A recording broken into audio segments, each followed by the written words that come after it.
ini. Yes. Ajak kanan kirinya. Mari kita bersukaria, bersukaria. Hari ini harinya. Mari kita. Hey. Hari ini harinya. Sekali lagi dengan iman, hari ini harinya Tuhan. So, kalau kita berbicara tentang gospel leadership, kita akan perlu bertanya, what is gospel? Ya, what is actually gospel? Nah, gospel di dalam pengertian singkatnya disebut good news, ya, berita baik. Tapi how good? Sebaik apa beritanya? Nah, beritanya sebaik ini. Oke. Hafalan sekolah minggu ya. Boleh baca sama-sama? 2, 3. Karena begitu besar kasih Allah akan dunia ini, sehingga ia telah mengaruniakan anaknya yang tunggal, supaya setiap orang yang percaya kepadanya tidak binasa, melainkan beroleh hidup yang kekal. Ya, inilah berita baiknya bagi dunia. Nanti kita boleh lihat sama-sama how it is related, bagaimana hal itu ternyata memang harus menjadi esensi, menjadi warna ya dari kepemimpinan kita. Kenapa saya katakan kepemimpinan kita? Karena kita sebagai keturunan Abraham berhak menerima janji Allah. Jadi objektif dari Tuhan memanggil Abraham itu adalah bangsa-bangsa. Ya, nah, jadi semua ciptaannya, barang siapa yang percaya, kira-kira begitu, ya. Nah, jadi janji ini adalah bagian dari kita, dan kemudian Tuhan melanjutkan karyanya melalui Tuhan Yesus, menebus semua bangsa-bangsa itu juga dari kutuk dosa, dan ini yang harus kita lanjutkan. Kalau dikatakan berita baik, ya, atau berita keselamatan, ya, keselamatan berbicara dipisahkan dari dosa dan dipisahkan tentunya dari hukuman kekal, dibebaskan dari hukuman kekal, dibukakan jalan kepada Allah. Jadi setelah kita dipisahkan dari daerah dosa, masuk kepada jalan Allah, ada akses ke sana, ya, baru ceritanya bisa dimulai. Ya, kita masih bicara soal gospel dulu. Nah, saya percaya semua kita pada dasarnya mengerti hal ini. Tapi saya ingin ajak kita rehearse kembali apa yang terjadi setelah kita menerima Tuhan Yesus, ya, menerima Tuhan Yesus. Nah, setelah karya penebusan di kayu salib, ya, kita kemudian berhak menerima janji keselamatan kekal. Ya, saya tahu. Ini pelajaran dasar. Setelah kita menerima keselamatan kekal, ini berarti kita punya identitas yang baru. Nah, ini di sini penting. Di sini kalau mau digali, ya, bisa panjang.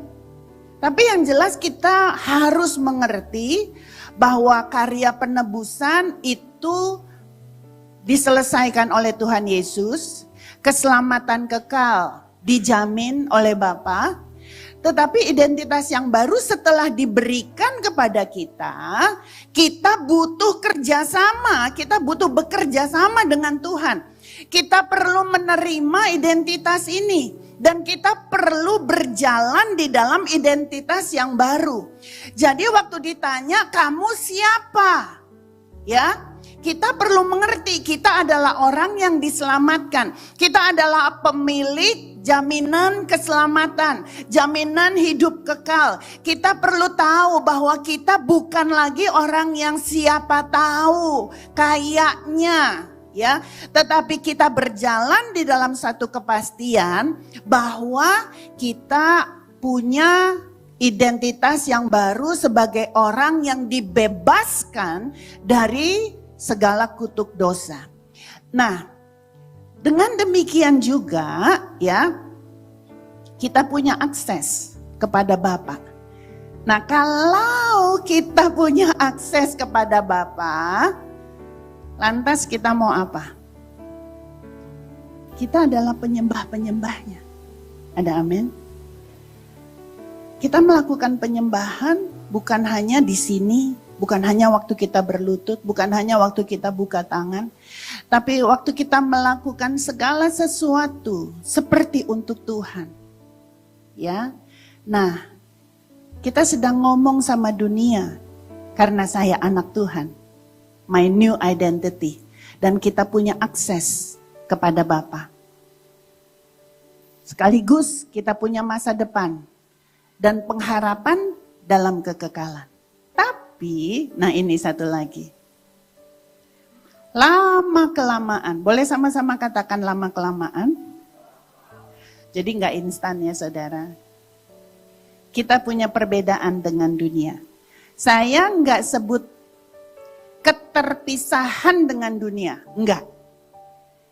Ya, kita nggak dipisahkan dari dunia. Kita masih ada di dunia, tetapi kita punya perbedaan dengan dunia. Nah, buah dari akses kepada Bapa, ya, hidup di dalam pengharapan kekekalan, itu akan terlihat dengan perbedaan kita dengan dunia. Kalau kita nggak beda dari dunia, maka kita harus mundur beberapa langkah, dipertanyakan aksesnya diapain. Jadi waktu kita punya free pass, kita harus pakai. Ada perbedaan, harus ada buahnya. Katakan ada buahnya. Ya. Saya lahir baru tahun 94. Hampir 30 tahun yang lalu, udah lama. Udah itu mah peristiwa zaman dahulu kala gitu kan. Jadul banget cerita keselamatan. Langsung nostalgia. Kapan aku ya? Tapi that's the most precious day dalam hidup kita. Itu peristiwa yang sangat penting. Karena kemudian kita punya identitas, punya akses, punya pengharapan, dan pada akhirnya kita punya perbedaan. Nah, kalau dikatakan kita punya keselamatan kekal, apa sih keselamatan kekal? Keselamatan kekal itu bukan nanti di sorga, tapi sudah dimulai dari sini. Minggu lalu, ya, kita dijelaskan bahwa menjadi kepala bukan jabatan, tapi behavior. Ya, bagaimana berperilaku seperti kita sudah di sorga. Sesungguhnya kita sudah di sorga. Secara fisik, selesai dengan tubuh ini, dilanjutkan tubuh kemuliaan, kita melanjutkan. Kewarganegaraan kita sudah jelas. Ya, kayak apa sih sorga? Saya lihat ada sekitar 50 ayat, mungkin lebih banyak lagi. Saya ambil satu aja. Di rumahku banyak tempat tinggal. Jika tidak demikian tentu aku mengatakannya kepadamu. Sebab aku pergi ke situ untuk menyediakan tempat bagimu. Jadi tempat kita nanti di sorga, Tuhan Yesus yang siapkan. It means itu adalah tempat yang terbaik. Tapi nanti kita lihat relevansinya dengan bagaimana itu applies kepada kepemimpinan kita. Ya, nah sekarang kita step berikutnya. What is leadership? Nah ini di titik ini saya kemarin tercenung cukup lama. Nggak bisa ngelanjutin. Karena kalau kita membahas leadership, diberi 100.000 buku, maka akan ada 100.000 definisi. Ya kan? Ini kan gede banget gitu. Ya. Izinkan saya menyederhanakannya buat kita. somehow leadership itu adalah pelayanan. Pelayanan yang menghasilkan, ya, di mana kita membawa orang lain berpindah dari tempatnya yang semula, ya, pindah. Dia mengalami perpindahan tentu kepada tujuan yang benar, gitu. Jadi leadership kita, whether it works, apakah benar-benar kita memimpin, akan bisa dilihat dari orang yang kita pimpin itu mengalami perpindahan enggak. Kalau dia enggak ngalamin perpindahan, kayaknya leadership kita belum berhasil. Nah sekarang, what is gospel leadership? Udah leadershipnya susah, gospel leadership lagi. What is gospel leadership? Kembali, suatu pelayanan untuk membawa orang lain menerima keselamatan dan memperoleh hidup yang kekal. Ada amin?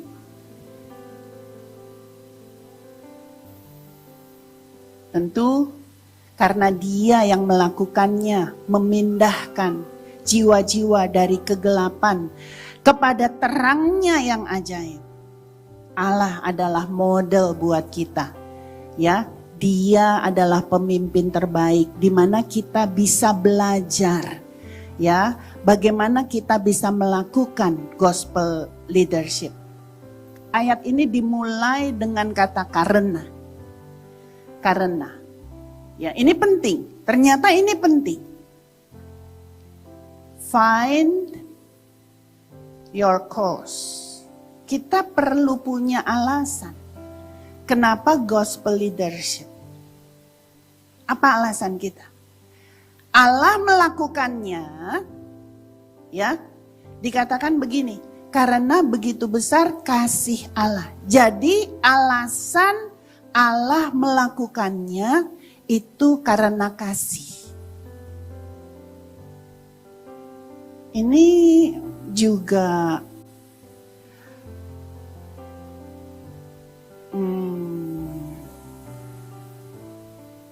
biasa banget sih. Kita dari tadi menanti-nantikan beritanya di sebelah mana gitu.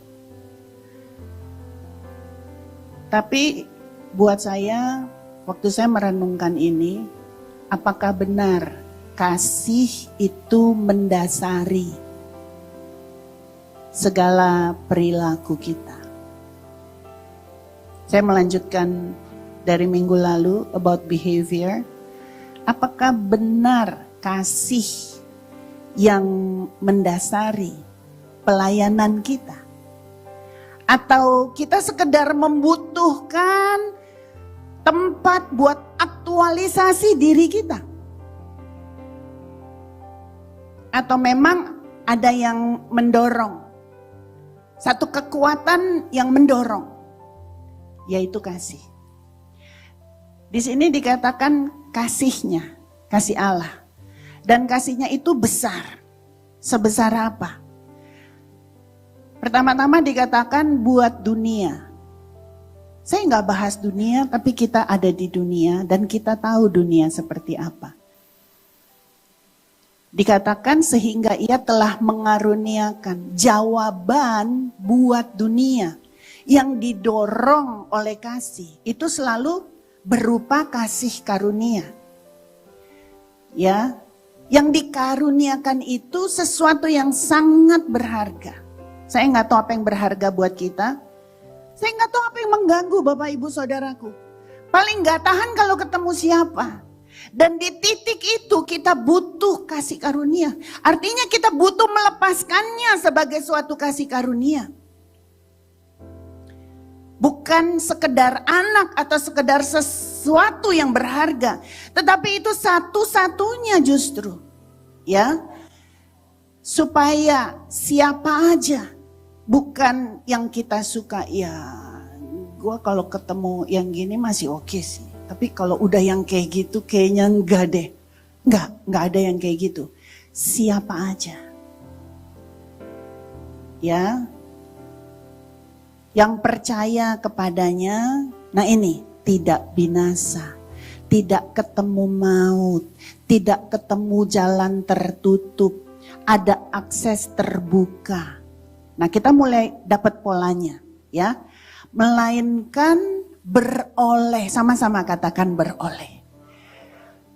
Hasil dari kepemimpinan kita, orang itu harusnya beroleh.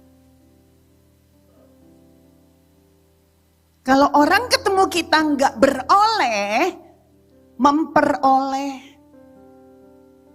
kita nggak sedang memimpin. Dan beroleh itu sesuatu yang kekal. Oke, kita lihat polanya. Karena apa? Tolong dijawab. Ya, itu kan Tuhan Yesus, Bapa di sorga. Ini buat kita loh. Karena apa? Jawab masing-masing ya. Sehingga apa? Apa yang kita lakukan? Dan apa yang telah kita karuniakan? Supaya apa? Sehingga apa? Melainkan apa?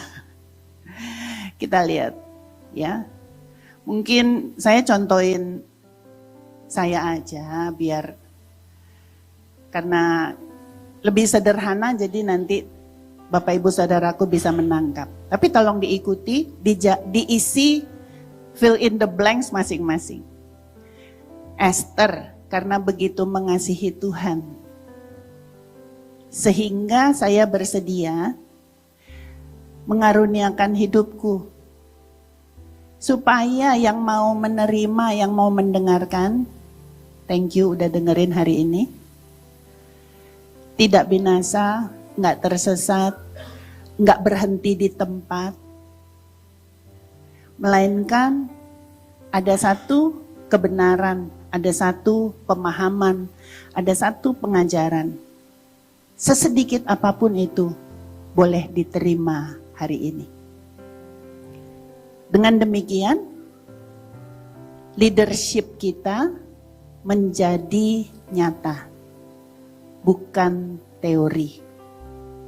Leadership kita dapat kita aplikasikan, dapat kita kerjakan.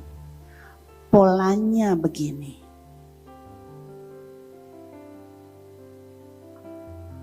Kita hidup di dalam kasih karunia karena kita membawa orang lain berpindah dari kegelapan kepada terangnya yang ajaib, kepada pemahaman-pemahaman kebenaran.